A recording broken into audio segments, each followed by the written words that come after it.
여러분 안녕하십니까. 아키스타일 아키타카입니다. 오늘 어디로 와 있냐면요,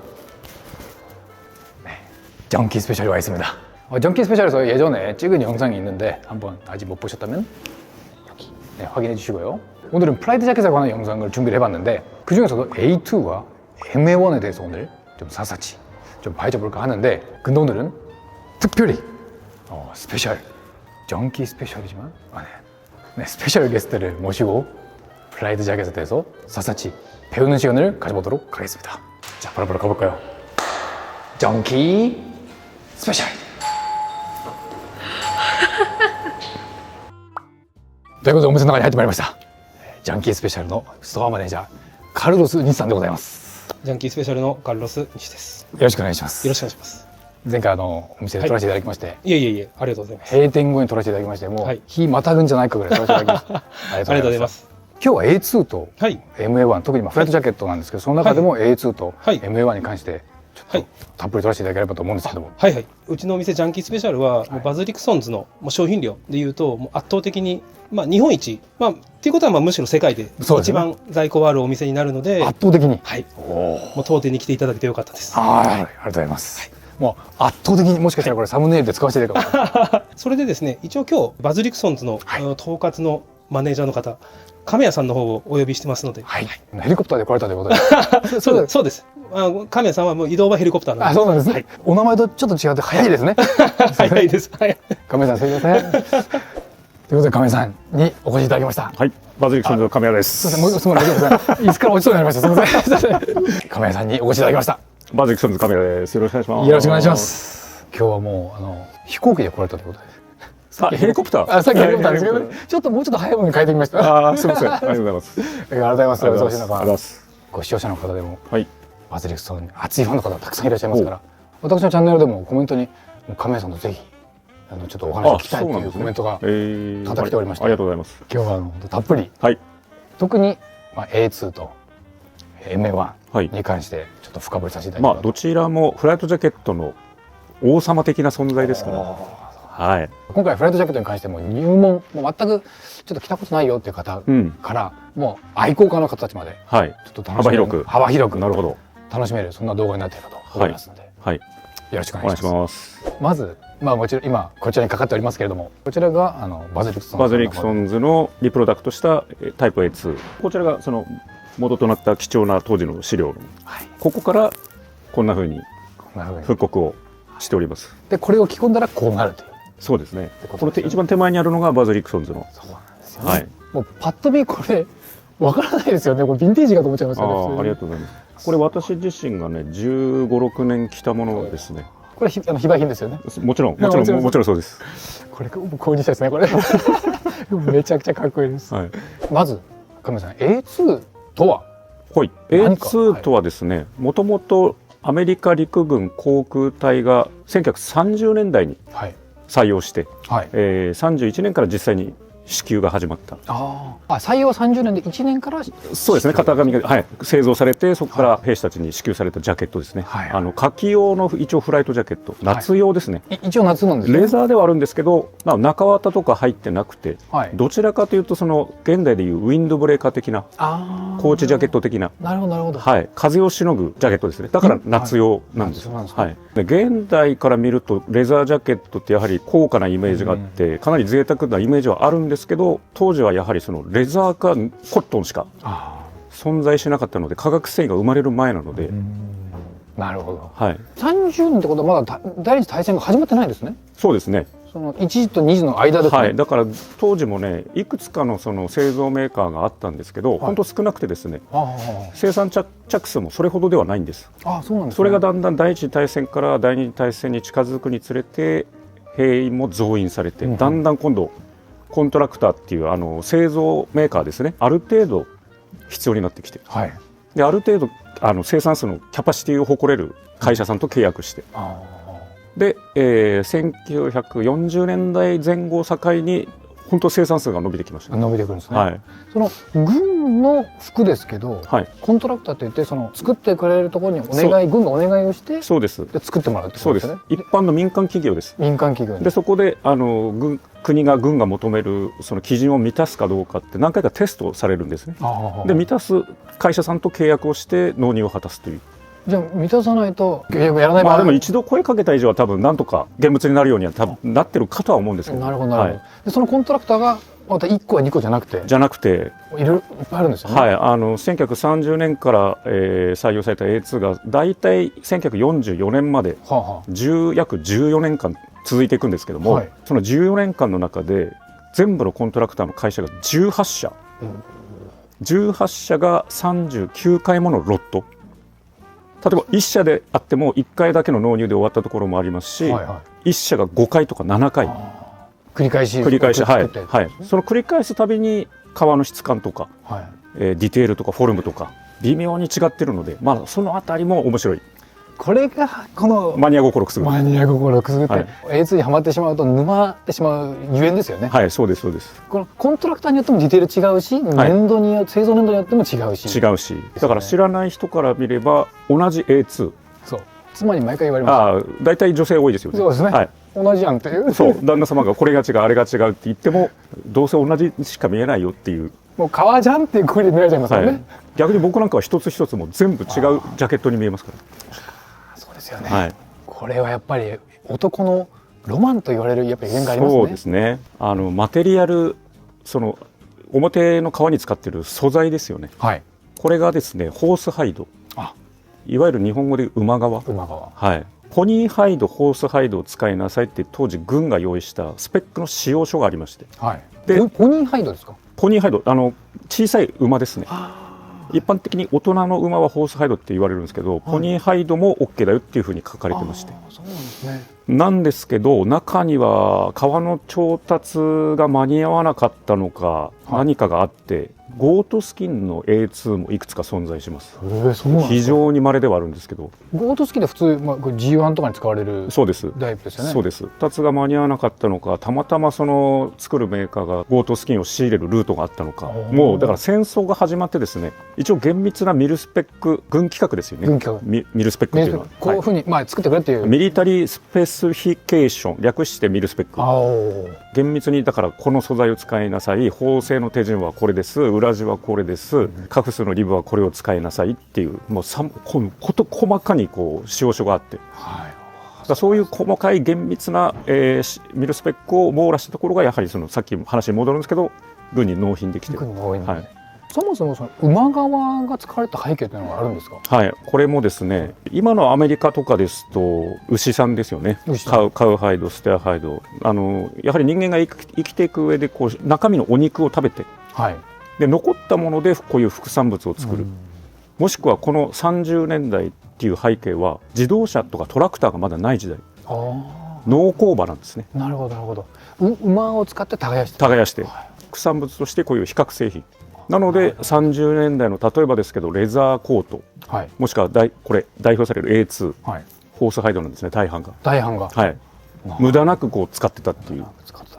やっぱその自動車に変わる過渡期なので、大量にちょっと馬が余ったってあるんですけど、そういうのはあるんですかね。ありますあります。なるほど。ホースハイドのちなみに特徴と言いますとどういったところが挙げられますか？非常に肌目が綺麗でですね、表面も滑らかで、繊維質がすごく細かいです。だこれがこう自分なりに着込んでいくと、表面が新品の時よりもその表面の毛穴が潰れてですね、馬革独自の光沢が出るっていう。そうなんですね。馬革だけのエイジングがあるわけですね。そうなんです。特有のエイジングがある。特有のエイジングがあるんですね。ゴートとかもしくはカウハイド、ステアハイドにはない馬革だけの持つ魅力があります。これがまたA2 たまらないところですね。たまらないところです。でディテール的にはですね、その表側に使っているのが先ほど言ったホースハイド、で裏地はコットンの一枚張りなんですね。この中側ですね。だから先ほど言った書き用という意味が分かると思います。中綿とかも入ってませんので、だから至って言ってしまえばシンプルで、そうです。保温性というよりはやっぱり風を防いでくれるって感じですね。こういう感じになっております。で襟がついて両サイドにこういうエポレットがあって、当時の逸話とすればここにこう帽子とか手袋とかこう挟んだりとか、あとはパイロットが飛行機に乗ってまあ撃墜して不時着した時に、負傷してる兵士を自力でコックピットから出れないっていう時に仲間がここを掴んで引き上げるんですよ。なるほど。ここを引き上げるというのは人の体重ですから相当ここが強靭なディテール、引っ張ってもちぎれないんです。人の体重ぐらいの重さをこれで持ち上げられるっていう、ここすごくないですか？すごいですね。あ、僕初めて知りました。それ、そうだったんですね。はい。あとここに階級章ですね。自分がキャプテンなのか少尉なのか大将なのか、そういうところもここに縫い込むんです。縫い込むんですね。不時着した時に助けるという用途もあるので、やっぱそれぐらい強靭で丈夫じゃなきゃいけないってことですね。そうですそうです。面白い。これ着て寝て朝起きれなかったら妻がこうやってやってもいいかもしれない。それでも悪くないかもしれない。あとは袖が上袖下袖、これ2枚ですよね。まあシンプルで。であと今度汗抜きのアイレット。どうしても脇の下汗かきやすいので、ここでもう汗抜きのアイレットもあったりとか、非常にだから作り込みは計算されて細かいですね。よく見ていくと。いや早速めちゃくちゃ面白いです。そうだったんですね。それと他のディテールで言いますと、ディテールはですね、このファスナーを保護するための前立てですね。これ保護用ですね。保護用でこうやってやるとファスナーが出てきて、ジャケットがそれほどヘビーではないので、まあこれぐらいの小ぶりのサイズの、まあ5号サイズって我々呼んでるんですけど、5号サイズの小ぶりなジッパーではあるんですけど、当然飛行機の時にフライトグローブ、手袋しますよね。で上げ下げしやすいようにこういう革のプルタブがついてたりですとか、これもA2 で使ってるホースハイドの端っこの方で、これを切り抜いてですね、ここにくっつけたりするんですけど、あとはここのメインラベル、タイプ A2 っていう1行目、このジャケットが何というものであるか。で2番目にドローイングナンバー30の1415っていうのは A2 の型紙パターンナンバーです。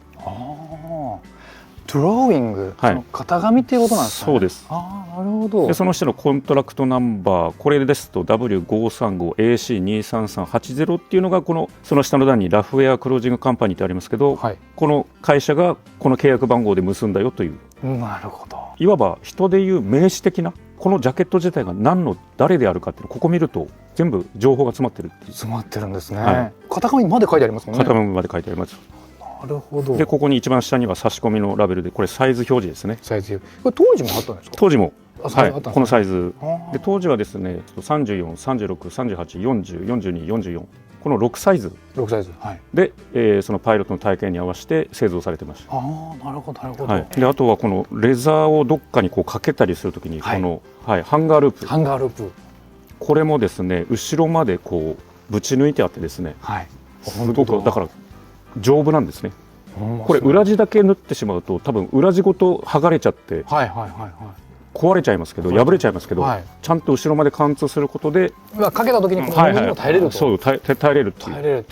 クリアシンプルなので実は結構手間をかけて、めちゃくちゃ考えられてる。フライトジャケット、そこが魅力でもありますよね。あとはこの袖先のカフス、ウール100なんですね当時から。袖を今僕持ってますけど、気づきました？何か。縫い目がないとか。そうなんです。つなぎ目がないんです。僕よかったですね。めっちゃさすがです。あらです。つなぎ目がない、だからこうストレスがかからないですね。ストレス違和感感じない。なんかこうゴロつきというかごわつきと言いますか。このつなぎ目がまたあることでこの分分厚くなるじゃないですか。だから摩擦も多くなってここから破れたりとか。そういったことも防いでるし、あとはパイロットが着用してそのストレスを感じない。ここまで気を使ってるんですもんね。あとはあれですね、この途中から編み方が変則的にこの2段になってるの分かりますか？そうですね、違いますね、編みの。だからその割と硬い皮のところは太い編み地に耐えられるように、硬い皮に耐えられるようになってて、だんだんこうフィットするように編み方も細かくなったりとか。そう細かくないとフィット感がちょっとやっぱり弱くなっちゃいますもんね。そうなんです。だから編み方もこう変えたりとか。要するにパイロットなんで前にこう手出しますもんね。なのでここから風も入ってこないように。そうなんです。ちょっとキュッとこう絞って。そうなんです。なんであったかいですからね。そうですね。フィット感もありますし。いや考えられてんだやっぱり。あとはこのポケット、シンプルなポケットですね。パッチポケット、貼り付けのポッケにフラップだけという。もともと A2 ってそんなにここに物を詰め込んだりするような考えられてないので、ちょっとした地図とか飛行地図とか後にインターメディエートゾーンと言われる MA1 とかに代表されるものではハンドウォーマーとして存在として確立はするんですけど、はい、やっぱ時代とともにフライトジャケットってこう進化、はい、変化していくので開発されて、はい、この時はだからもう一切の無駄がない。操縦する時にだってポケットいらないでしょっていう、そうですよね、ハンドウォーマーいらないでしょっていう。ハンドウォームしてたらやばいですもんね。やばいです。だから潔く最初からつけてないんです。なるほど。この辺がだから完成した時のシンプルな男らしさ、これが魅力でもあるんですね。A2 の一切の無駄がない。なるほど、はい、研ぎ澄まされたフォルム。いいですね、はい、やっぱり男もシンプルな方がかっこいいですからね。そうなんですちょっと後で妻に聞いてみますあとは全体を縫製している糸、はい、当時のものはもう化学繊維ナイロンとか登場してないですから。なるほどなるほど。これもコットンにこだわってます。こう紫外線とか、はい、もしくは雨とか汗で濡れたりとかすると、微妙に新品の時から退色していきます。変色していきます。この糸まで。糸が。はい。あと雨に濡れたりするとそのなめし液がこう滲んできてこのコットンに移染したりとか。だからどんどんコットンも変わっていくんですね。なるほどなるほど。今なめしの話をしましたけど、はい、ちょっと戻っていいですかね。全然もう。なめしって大きく分けてベジタブルタンニング、日本語で言うと渋なめし、もう一つがクロームなめし。クローム、はい。でベジタブルタンニングは何といったら植物の樹皮から抽出したもの、はい、天然由来のものでなめすのが渋なめし。はい。でこれははるか古来から伝わるなめし方です。で一方のそのクロームなめしっていうのは金属の言ってみれば溶液みたいなもので化学反応によってなめしたものなんです。これ大きく分けて2種類。でも当時のものはこれヴィンテージとかを、はい、僕ライターで燃やしてみたんです。ヴィンテージをライターで燃やしてみたんですね。燃やしてみたんです。なんで燃やしたかと言いますと、はい、燃やすとその燃え残りでその革ジャン自体が何のなめしか判明するんですよ。なるほど。例えばそのベジタブルタンニングの場合燃やした時にどうなるかというと、はい、燃え残りが黒い炭になるんです。クロームなめしっていうのは言ってみればそのさっき言った金属の溶液に似た成分なので、はい、燃やすと青白く燃えかすが残るんです。そうなんですね。それで分かるんです。皮ってこれもちろん混合なめしというものも存在はあるんですけど、はい、検証したから大半がその渋なめし、ベジタブルタンニング、当時の A2 を燃やしてみたら、はい、ほとんどがもう渋なめし、ベジタブルタンニング、はい、へえ、そうなんですね。どちらがいい悪いっていうわけではないんですけど、はい、クロームなめしはクロームなめしでその水に強い雨に強いっていう特質もありますし、ベジタブルタンニングは味わいがこう やっぱり出やすいです。あとはね、やっぱこういう皆さんヴィンテージをイメージしてるでしょうから、このヴィンテージのやれた感じ、はい、味の出た感じをこの渋なめしによって再現できるという。なるほど、はい、やっぱり A2、好きな方たちは求めますからね、こういう、はい、もう答えが目の前にこうやってね、やっぱりこう見てる以上、皆さんそんな風に味出したいとかっていう気持ちがもう働いちゃうじゃないですか。もう早くその味を出したいっていうのありますよね。はいはい、なのでバズリクソンさんの方でもやっぱ基本はもうベジタブルでベジタブルタンニングでやってますね。はい。そういうなめしでも違いがあるんですね。違いがありますね。次はですね、はい、その先ほどご説明いただいたコントラクターによってまたいろいろディテール細部がちょっと違いが、その当時のコントラクター作ってた製造メーカーですね。はい、はい、代表的な当時のコントラクター、私が今持っているのはラフエア社、はい、でこちらアカリブの当時エアロレザー社というモデルなんですけど、はい、このリブが赤くなってですね、はい、これ代表的なさっき言ったその39回ものロットで対応した、はい、このアカリブを使っているのがエアロレザーだけだったんですね。コースアイドのダークシールブラウンにこのレンガ色の赤いニットリブ、これがまたコントラストが効いててですね、ちょっとなんて言いますか、クラシカルと言いますか、昔っぽさと言いますか、かっこいいですよね。はい、このコントラストが非常にファンも多いです。いや本当そうだと思います。はい、これもそうですよね。そうです。はい、これも、はい、当時過去にこれバズリクソンズが作った、はい、はい、これもアカリブのモデルなんですけど、こちらとねやっぱ色が違いますしね。そうですね。はい、で代表的なのが、ラフエアとエアロレザータイプ。はい、でまず大きな違いと言いますとね、はい、こう襟を持ち上げていただくと分かるんですけど、はい、もう身ごろにこっちは襟が直接ついたタイプで、こっちはシャツ、ワークシャツのように一つ帯をかましてパーツをかましてついてる、これが大襟というディテールですね。はい、これがそのコントラクターによってあるかないか変わってくるんですよね。もうやっぱり解釈の違いですよね。はい、当時やっぱり戦争が始まると厳密なミルスペックも多少なりとももういいよと簡略化されて直接こんな風につけてしまうメーカーもいくつもあります。なるほど。もう言ってしまえばちょっとそれどころじゃないよって感じですね。はいはい、そうですそうです。戦ってますからね。そうです。あとはそのメーカーによってうちも細かく使い分けてるんですけど、はい、こうやって小ぶりのボールスタッド型っていうこう突起物のこういう、本当だ、はい、こっちはねリングスタッドっていってこう金属のバネがこう内側に丸く入ってまして、はい、そこに収めるタイプですね。これ違いがあるんですね。違いがあります。見えないところではあるんですけど、見えないところですけど、あとはこのネックフック、はい、で見頃についてるんですね。はい、こっちはその台円についてるんです。でここ真ん中分かります？盛り上がってるの。はいはいはい。どこですか？この真ん中。ここ。はい、あれ本当本当本当。こっちフラット。お、本当だ。これは細かいんですけど、これ分かんなかったですよ。はい。一応これも使い分けてる。はあ。当時だからそのラフェア社とエアロイズで違かったんですね。多分そのフックネックフックの調達先が多分違ったと思うんですよね。違ったんです。製造年度製造メーカーによって多分その調達先によって。まあでも大きく分けるとこの2つなんですけど、ね、ああそうなんですね、はい、あとこのアイレットがツインアイレット、はい、あとシングルアイレットってこうメガネが分かれてる、それだとメガネみたいにひっついてるもの、はい、これもうちで使い分けてます。そうなんですね。これ本当にこれこそ興味ない人からしたらもう全く同じやんけっていうところですよね。でもこれがこの違いが面白いんですよね。あと襟の際からのこのステッチの落としてるミリですね。際から何ミリで針を落としてあるか、トップステッチが、はいはい、こっちの方がちょっと若干幅広いの分かりますかね。本当だ。こっちよりも1ミリ幅広いんです。本当ですね。これなんか間違い探し探しみたいになってますね。そう本当なんですね。そうなんです。あとこのスナップボタンを補強するのに、はい、中に同じ皮を切って入ってるんですね。それに打ってるんですよ。だからここうっすらと四角い皮が分かりますか。あ、本当だ。はい。見えますね。四角いのが。これも四角い皮。あ、本当だ。これ補強のために中に入れてるんですよ。1枚皮を挟んでスナップボタンを打ってるんです。ここだけのために。はい。でないと抜ける恐れがあるんですよ。だからそれ辺も当時かなり確かめて時間をかけて丈夫なように丈夫なように。はい、でコントラクターによってはこれとこれは四角いですけど、はい、丸い当たりの出てくるものもあるんですよ。そこまでちゃんと忠実に復刻されてるんですか？やってますね。すごいですね。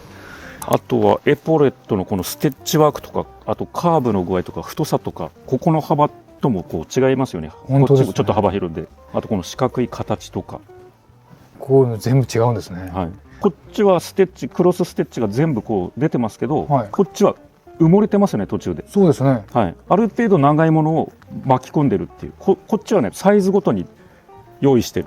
でこっちはまあ3種類か4種類ぐらいで用意して折っちゃってるっていう。エアロの方はってことですね。はいはい。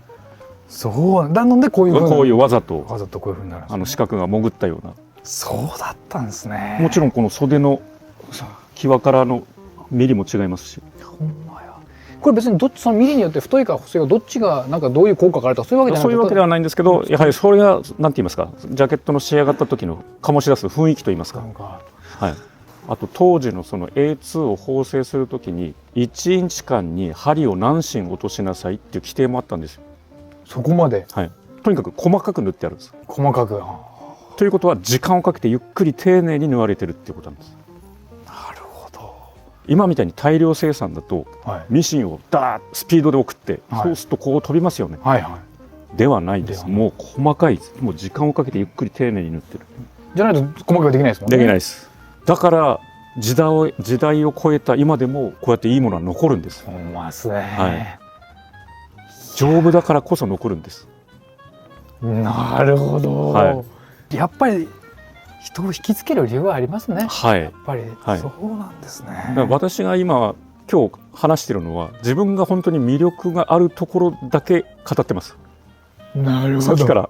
そうです。カメラさんなのでちょっとこう若干興奮されてるわけですね。はい、めちゃくちゃ興奮してます。先ほどもおっしゃいましたけどシンプルなようでものすごい手が込んでるわけですね。そうなんです。で内張りの色も違いますよね。そうなんです。コントラクターにってその辺もねあえてこうあとはこのエアフォースマークもねスタンプとこっちプリントの白いものと変えたりとか、もちろんラベルも違いますしね、サイズ表記の文字の大きさも違いますしね。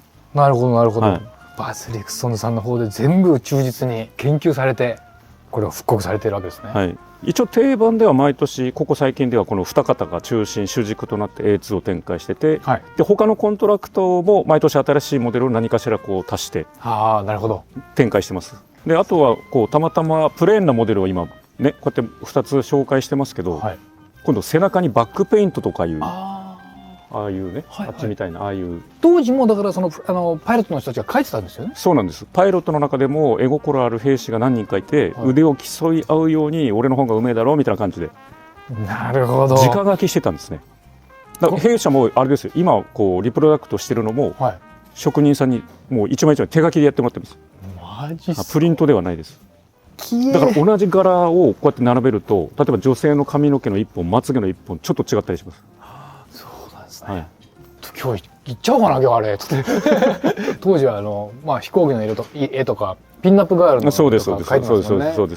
でそれをまた着込んでいくとちょっと剥がれてきたりとかそうです割れてきたりとかまあいい味になっていいんですよね、はい、新品のレザーのフライトジャケットは僕思うんですけど、はい、新品ですけど未完成品という見方をしてるんです。それを何日も何日も着て自分のシワを切り刻んでそこでなんかこう経年変化というかどんどん進化してかっこよくなってくる。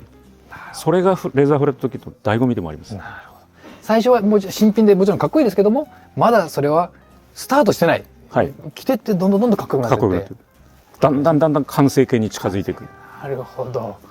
神谷さんこれ15年着れたらもう完成形じゃないですかこれ。はい、もうそろそろやめないといけないですよねちょっともうすでに新しいもの今着てますけどねいろんなもの。はい、はい、こちらが実はヴィンテージではなくてバズリクソンズの15年選手の15年選手ですね。いやだからやっぱり当時と同じような最後のフィニッシュ染色方法と、はい、やっぱりなめしさっきの基本なめしが渋なめしにこだわってるからまあこっちヴィンテージなんですけど、はい、同じようにこちらですね。すみません、はい、でこれの元となったのが先ほどのこれですね。はいはい、ちょっと新品なのでこう色は濃く映ってますが、はい、ポケットの中の日の当たってないとことかを見るとこんな風にめちゃくちゃ濃いんですね。濃いですね。はい。だからこんな色が変わるんですね。はい。いやこうしたいですねこれを。はい。あとスナップボタンの当たりとかも、はい、普通この中にキャップ状のものが打たれるんですけど、はい、これはそうじゃなくて真ん中はドーナツ状にへこんでるんですね。はいはいはい。これも同じようにドーナツ状にへこんでるんですよ。本当だ。なのでちょっとこう当たりが出てへっこみが若干見えるんですよね。そうなんです。あとこういう角張ったポケットとかちょっとこういうね。はいはい。これポケットの形もちょっと違いましたもんね。そうです。先ほどのとね。そうですよね。はい。でここもちょっと前立てのステッチの幅が細かったり、これも細かったり。あとはそのポケットの付け位置ですね。これ左身頃、右身頃同じ型紙を使ってるので、この脇からのステッチからのポケットの位置がこっちとこっちで違うんですよね。こっちの方が幅広ですよね。そうなんですよね。だからその同じようにこっちも幅広で。そうなんですね。僕一番最初これ見つけた時、うわ思いました一人で。はい、これ違う理由っていうのが本来洋服をパターン型紙引く時にこの前立ての分を左身頃の方が大きく取ってこっちが入り込むのでそれで中心に なるんですけど、はい、たまたまこれというのが左身頃を反転して右身頃と同じものを使っているので、はい、それでポケットも端から端同じ距離にしちゃうとポケットが中心からずれて見えるんですね。だからちょっとアンバランスに見えちゃうとですよね。それを中心にもずらして両方ずらしてバランスを取ってるって。なので片方はこっちがちょっとそう短くてこっちがちょっと長いっていう風になるんですよね。はい、これめっちゃ面白いんですよね。はい、これは基本的にどのコンタクターも同じですか？いやこれと赤リブの方はイレギュラーな作り方を当時してたので脇線からのポケットの位置をちょっとずらしてっていうことなんですね。はい、亀さんちなみに先ほどもカメラ回ってない時お伺いした時に、はい、基本はもうあんまり塗られないということだったんですか？オイルですね。はい、そうですね。現代でいうと我々がそのメーカーであってそのレザージャケットを作るとやはりどうしても価格帯がちょっと高めの設定になってしまうので、それで皆さん大事にしたいっていう気持ちも芽生えるのはよくわかるんですけど、はい、当時のパイロットもですね戦争中にいちいち脱いでオイルを補給してたとあんまり思えなくてですね。確かにそうですね。はい、もう完全支給されたものですし。そうですよね。はい、とはいえやはりどうしても気になる方は、ちょっと革の自分のお買い上げになったレザーの状態を見てですね、はい、まあ入れてもいいですし、亀井さんの好みは、まあ、そのままもうそれこそラフに切るっていうのがそうですね、一番割とそうするとこうやってかさついた表情になりますしね。そうですよね。なので僕も実は塗らない派で、はい、もうそのまままあ、来ちゃう。あとはバズでもクリームオイル入れるためのクリームも販売しておりますので、なるほどまあまあそれでコンディションを良好に保つっていうのも選択肢とすればあるかもしれないですね。まあそれはお好みにお好みに合わせ応じて、はいやっていただければ。次をちょっとお伺いしたいんですけど、はいこのバッグの一枚革ですよね、これ。はい、これもまたちょっとお話があると。非常に贅沢ですよね。贅沢ですね。はい、これだって馬がこうやって丸い1頭分の状態で平台に置いてあって、はい。この背中を取ったらあとほぼほぼ細かいパーツしかもう取れないんです。あとはもう捨てるところになってる。なるほどなるほど。はい、だからめちゃくちゃ贅沢な取り方をしてると。これはあと馬とか牛とかってはい。割と大きいじゃないですか、生物が、生き物が、はい。まあ、だからこういう贅沢な取り方をできる。なおかつ。つなんかこう予備知識として、はい。馬側ってホースハイド、はい。牛側牛側ってカウハイド、カウハイドステアハイド、はい大きい動物はハイドと呼ぶんですね。おお。で私の着てる海軍の G1、はい。これのメインマテリアルがゴートスキン。はい。ヤギ小さいですよね、馬とか牛に比べると。そうですね。これがスキンなんです。ほでじゃあ今度シープスキン、う。あ、はい。シープハイドとは言わないですよ。言わないですね。小さいですね。羊もヤギも小さい、あと豚、はい。ピッグスキン、ピッグハイドとは言いませんもんね。言わないです言わないです。だから世界的にその呼び方は大きな動物、小さい動物でハイドとスキンで分かれてる。なるほど。はいそういうスキンとハイドの違いが。はい。もうちょっとカメラさん好きになってしまいそうですって。あ、すいません。カメラさんちょっとここはフルカットさせていただきますけど、ちょっと変な話が出てくる。なのでホースハイドを使ってはい。一枚で作られてるわけですね。はい。G1 の場合は G1 の場合はだからもう対極ですよね。その A2 と違って小さい皮を使わなくちゃいけないので、はい無駄なくロスなくこう剥ぎが多いんですね。ハイが多いですよね。はい。いっぱいだからパーツで細かく裁断してこれを背中を構成してるっていう。だから作っていくとなんとなくこの分かりますね。なんでこういう理由でなんでこういう縫製仕様になって背中のプリーツですとか、はいはい。これが一枚側馬側だからだとか、なあ、そうなんですね。はい、その一枚がゆえの後ろ姿のかっこよさっていうのはそうなんです。ありますよね。そうなんです。で今度はこの A2 じゃあ一着作るのにどれぐらいの面積を使うか。お、面白いですね。どれぐらい使うんですか。馬側1頭分です。1頭で足りない時もあります。その大きいサイズになってきます。だから馬を1頭背負ってるぐらいのその着てる時の意気込みを感じてほしいですね。なんかすごい馬力が出てきますね。やっぱりそうなんですね。は僕まあせめて半分3分の1ぐらいかなと思ったんですけど、1頭使ってます。 1頭使ってます。馬背負ってますよ。今馬背負ってるんですね馬背負って。ます。これはちょっとなんか肩こっちゃっちゃってそうなんですね、はいそう思うとちょっと見方変わりますね。はい、で背中1枚取って細かく無駄なく使うといった意味でこの襟の裏ですね、はいはいはいわざとここで裁断半分に切ってはい。目立たないところ襟折るからわからないじゃないですか。確かにそういうところで見えない工夫が、ちょっとデザインにちょっと見えないようにしてるんですよ。こっちはだって1枚の襟になって上襟はこう1枚、これは見えるからこのシンプルなでこう見えないところに知恵と工夫が生かされてるなっていうのが、なるほど、ここですね、はい、その背中に周りで取ったやつを無駄なくこういうところで使っていく小さいパーツで。だから襟も実際これ見て2枚使ってますもんね。そうです。フライトジャケットっていうのはもともとやはり人の命がかかってますからね。そうですよね。本当にこの時代とともにフライトジャケットって素材も変わり形も変わりアイテムも変わっていくんですけども、常に計算されて常に考えられてるなっていうのが分かりますね。そうですね、はい、小宮さん特に直接作られてるからもっと深いところまで感じられるんじゃないですか。はい、そうですね。当時の作り手の考えが、はい、僕も今それを少なからず神谷さんを通して感じております。ありがとうございます。いやー、ということで A2 に関しましてたっぷりはい、細かく教えていただきました、はい、これから家の部屋にかかってるA2 が馬一頭に見えるかもしれません。はい、だから重みを感じます、はい、はい、次回はですね MA1 はい、深掘りさせていただければとはい、思っております、はい、これはもう閉店まで撮りますよ今日。はい。いや明日まででもいいですよ。明日いいですかもう本当がっつりありがとうございました。はい、ありがとうございます。